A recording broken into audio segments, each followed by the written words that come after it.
You are all most welcome, and thank you for coming to this service this evening. My name is Cheryl Holmes, and I'm the CEO of Spiritual Health Association. We're now ready to begin this first Victorian Pregnancy and Infant Loss Remembrance Day service, which is being live streamed to those unable to be here in person. You are all most welcome. Tonight we are going to start with some words of welcome. First, a welcome to country from Auntie Georgina Nicholson, followed by a welcome from our own Victorian Minister for Health, the Honourable Jenny Mikakos. I now invite Auntie Georgina to welcome us to this sacred land.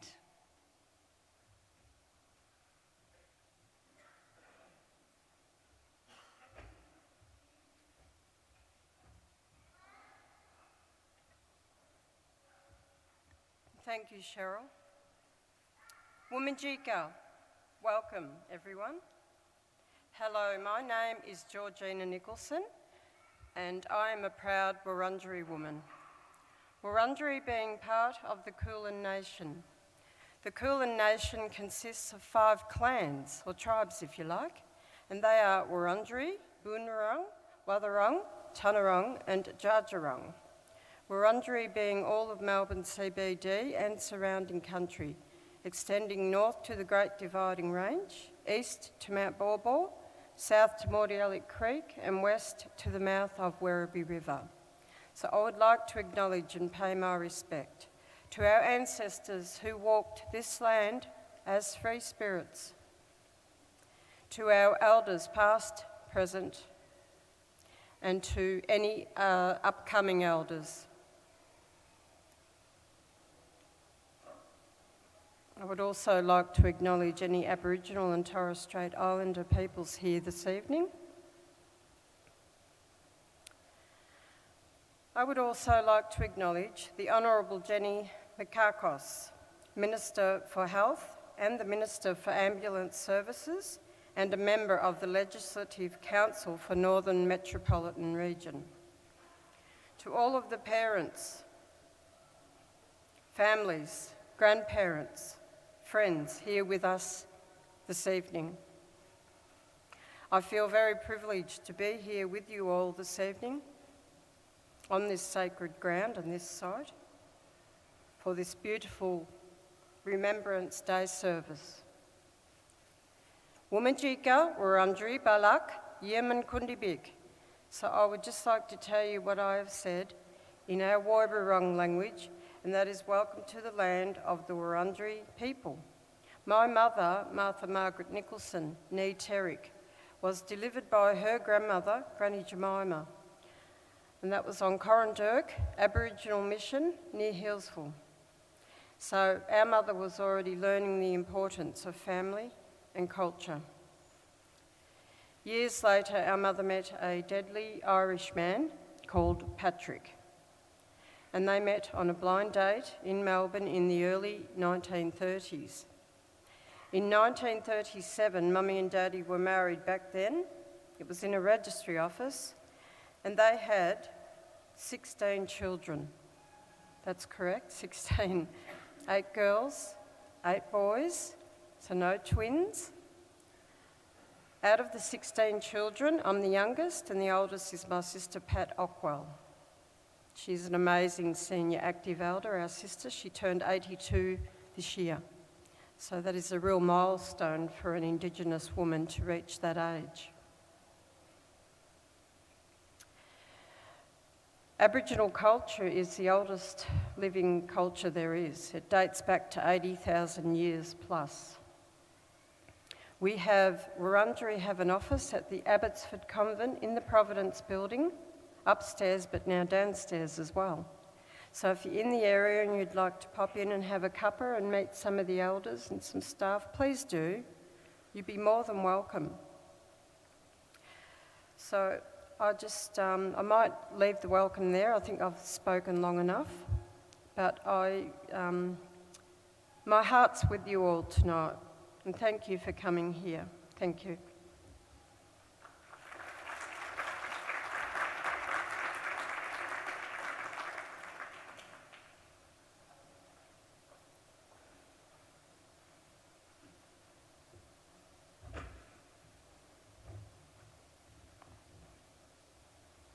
Good evening, everyone, and thank you also to Cheryl and to Auntie Georgina for her welcome to country. And I'd like to acknowledge the land on whose traditional land we're meeting, the people of the Wurundjeri and the Kulin Nations, and I acknowledge the Wurundjeri people as the traditional custodians, and acknowledge any elders who are with us here today, and particularly acknowledge Auntie Georgina. Thank you, everybody, for attending this Victorian Pregnancy and Infant Loss Remembrance Service, the first Victorian statewide service to be held on what is internationally recognised as Pregnancy and Infant Loss Remembrance Day. The death of a baby or a child is an incredibly difficult topic for many people, which means it is often a silent and unspoken grief for many parents. It is a profound loss, a devastating loss, an individual loss, but a loss that is also felt by siblings, by grandparents, other extended family, and close friends. Recognition of the loss of a baby or child by work colleagues, by friends, and our wider community is a crucial step in acknowledging bereavement and starting conversations to reduce stigma and to help people get the support they may need. It is important that parents who've lost their babies are recognised as parents too, whether they have surviving children or not. I understand the significance this acknowledgement has, and as a community, we must support all parents with these difficult conversations. That's why events like tonight are so important. They're about coming together to honour and to acknowledge those babies whose lives have been lost to miscarriage, to stillbirth, or newborn death. Sadly, we don't understand all the reasons why miscarriage or stillbirth happens, but we are making significant efforts here in Victoria to reduce the devastating effects that the loss of a baby has on pregnant women, their families, and the wider community. Early this year, our government, together with Safer Care Victoria, launched the Safer Baby Collaborative. At its core, this project aims to raise awareness of stillbirth risk factors from 5 different angles, including increasing public awareness of the importance of fetal movements. For the very first time in Victoria, we have set a target to see a 20% reduction in stillbirths in Victoria by 2022. The fact that the rate of stillbirths in Australia has remained unchanged for the past 20 years isn't good enough. I have every confidence that through this work, we will be making a real difference for pregnant women, their babies, and their families. Most importantly tonight, I want to acknowledge the mums and the dads who have turned their personal grief into a wonderful opportunity to raise awareness about your personal experiences. I can't imagine how incredibly difficult but rewarding it is to know that other families can be educated about important risks to prevent further suffering from occurring. I want to acknowledge the personal fundraising efforts for items such as Bears of Hope cuddle cots that will help so many families to heal.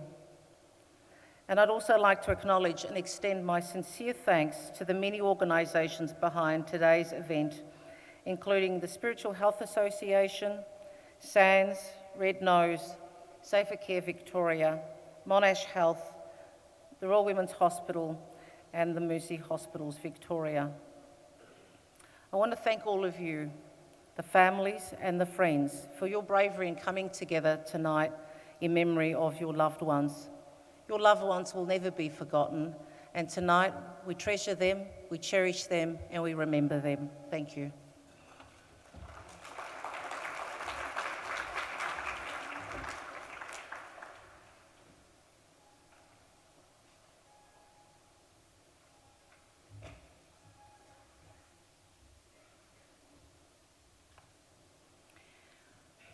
As we move further into this time together, there's a few things I do need to mention. You will notice that there are people around with blue support person badges on.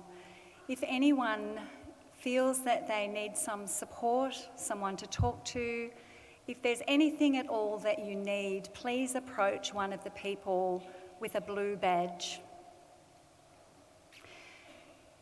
To your right, there's a ramp leading up to an area called Treetops. If you're in need of a space for some quiet, some time out, that's a space that's been set aside for you. So if you need help to go there, please find one of the support people to guide you. But again, if you need to make use of that space, please do so.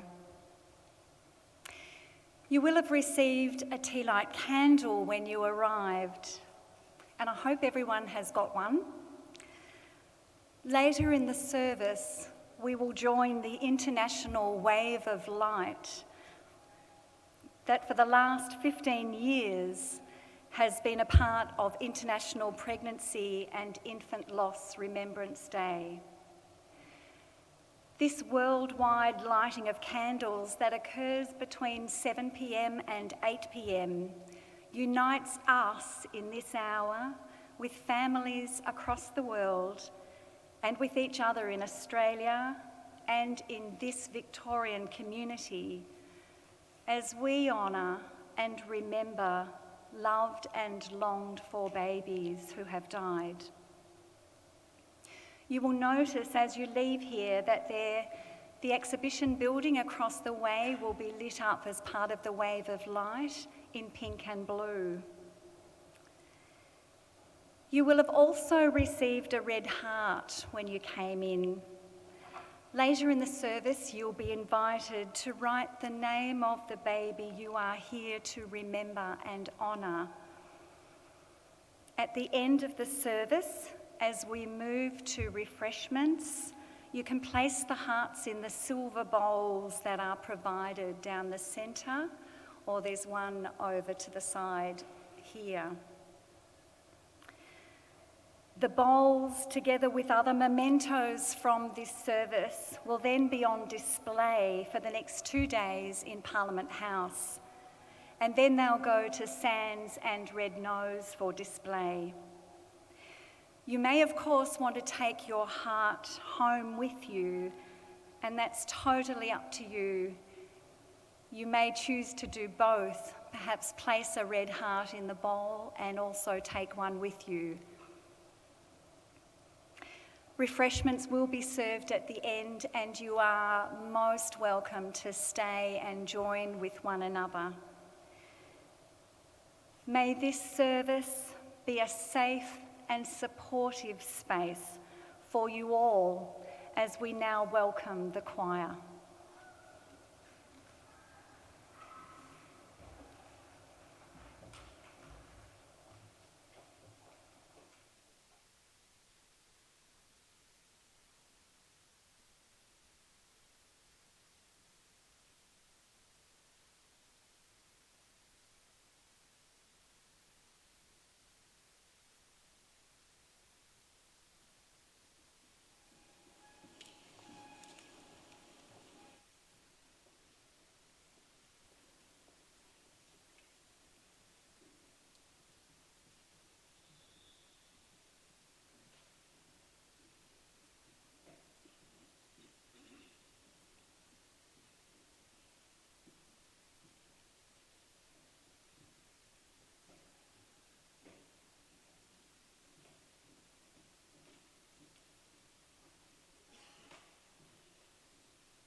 forgotten one.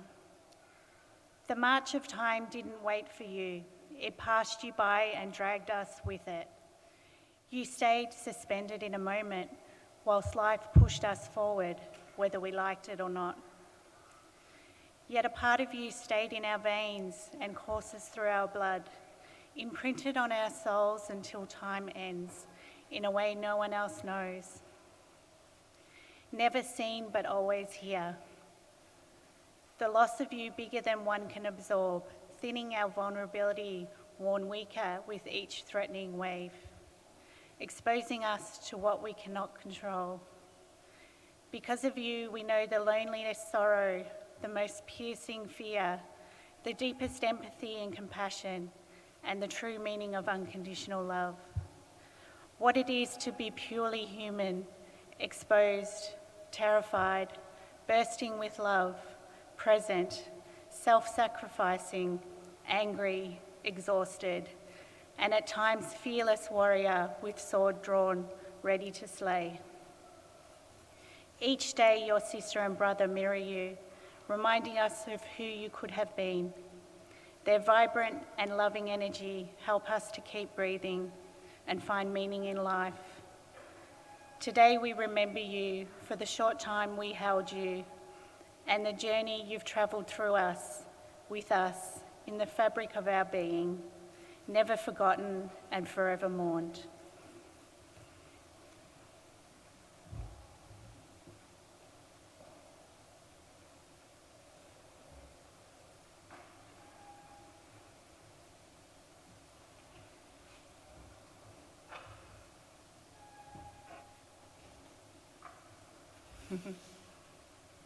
Contact your funeral director. My what? I was having a baby, not a funeral. A boy, actually, Luca Frank.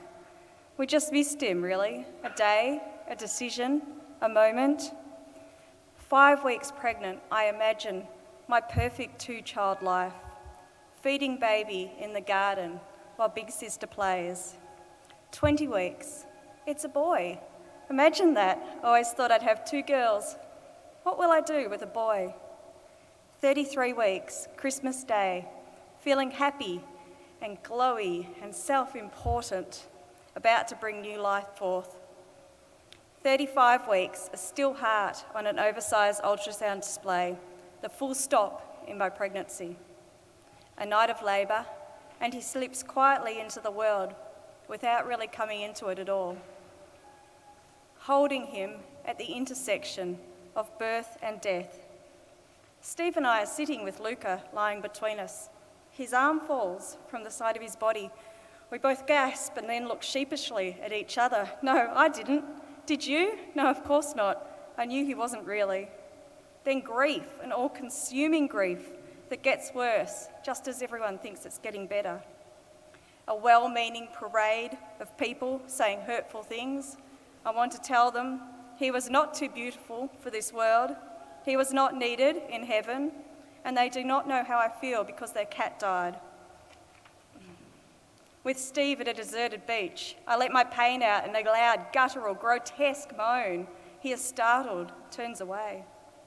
Walking along, trees, pavement, cars, thinking that since Luca never should have died, I can surely bring him back if only I concentrate hard enough.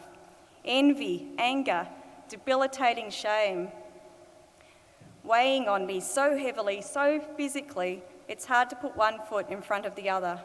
I see an energy healer, even though I probably don't believe in them.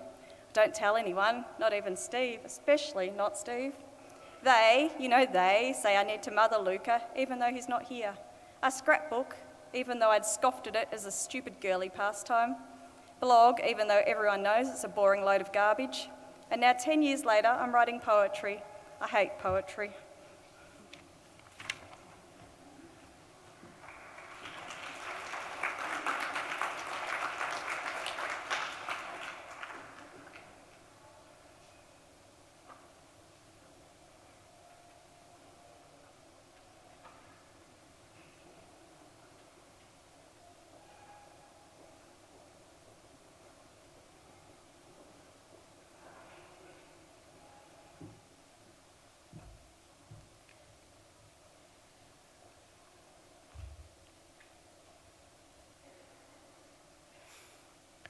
The first candle represents grief. The burning down of this candle marks time.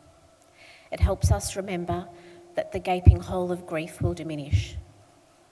It also reminds us that our love, our memories, and a sense of loss remain. We are forever changed as a result of what our babies brought to our lives.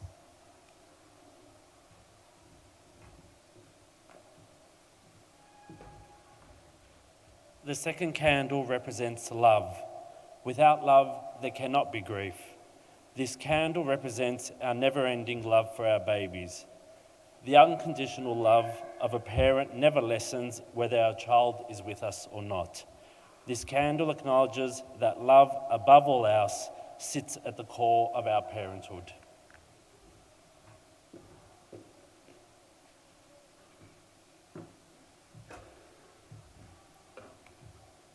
The third candle represents memories. Remembering can be hard as it brings back pain, but it also ensures our babies are not forgotten. We remember the joy and anticipation as we prepared for the birth of our babies. We remember the dreams we had of what their lives might be. We remember the times we cried and mourned their death. All that our babies' lives meant and all that they have given us lives on in our memories.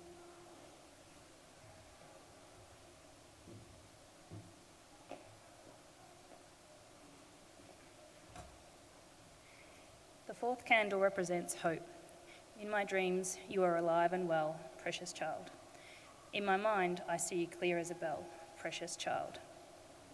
In my soul, there is a hole that can never be filled, but in my heart, there is hope, because you are with me still.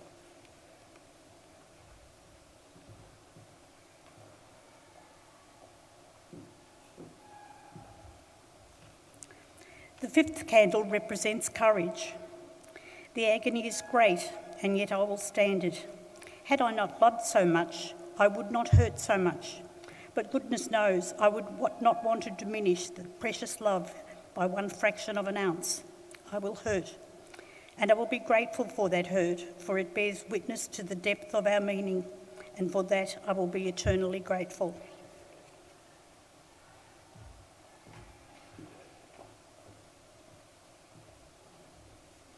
The sixth candle represents support. Grief can be made worse when other people turn away, as if they are overwhelmed and don't know what to say. There are no words that will make this okay. There is no special magic, just choose to stay.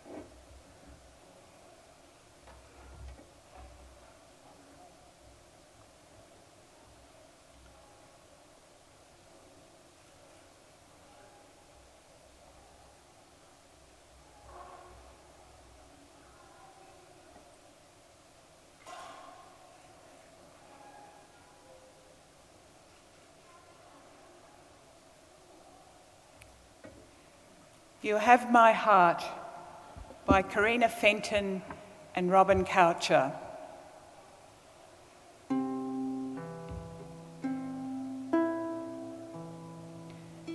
You have my heart. On sunshine inside of me days, tears tumbling down days,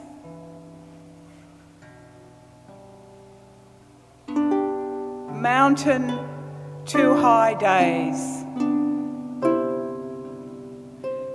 and on the days I could scream, on I can jump puddle days, the world doesn't like me days, and all the days in between, you lift me higher, make me stronger. You have my heart.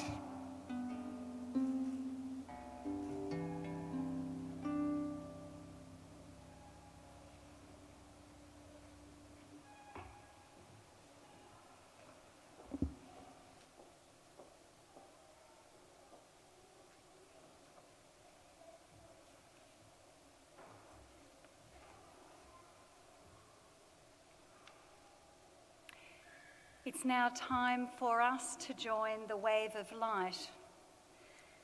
Tonight, we are part of a continuous chain of light encompassing and spanning across the world. Together with families, friends, and communities across the globe, and those joining us on live streaming, we will illuminate the night in love and light, in honour and remembrance of our children. We're going to do this as a wave beginning at the front, turning on your tea light candles and then raising them above your heads, then the next rows and then the next rows until we get to the back. Once we have completed the wave and all of our candles are in the air, I will call us to a time of silence. And as you light your candle and put it in the air, I invite you to stand. So we'll just move that light back.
Silence.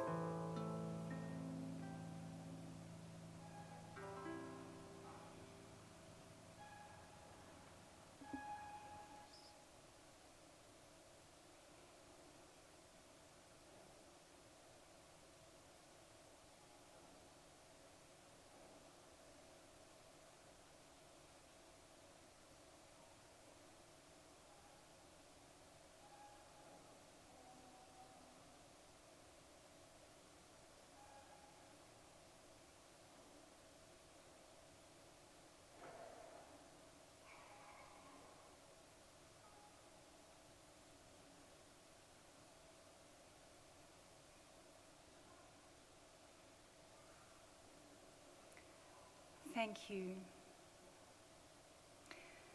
As we listen once again to some music from Susanna, I invite you to find the hearts that you received and to write the names of the baby you are here to remember on the heart.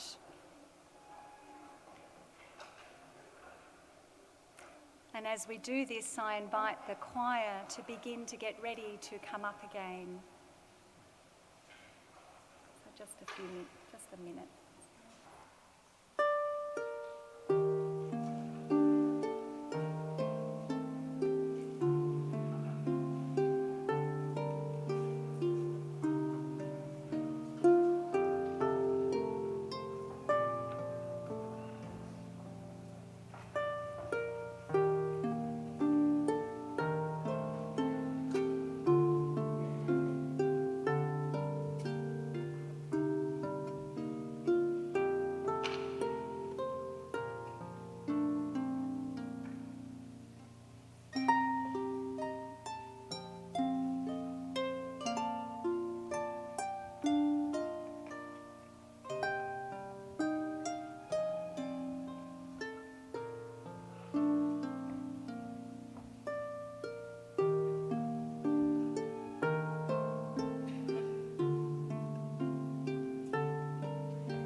Now it's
And I thank you again for coming to what has been the first, but hopefully not the last, Victorian Pregnancy and Infant Loss Remembrance Day service.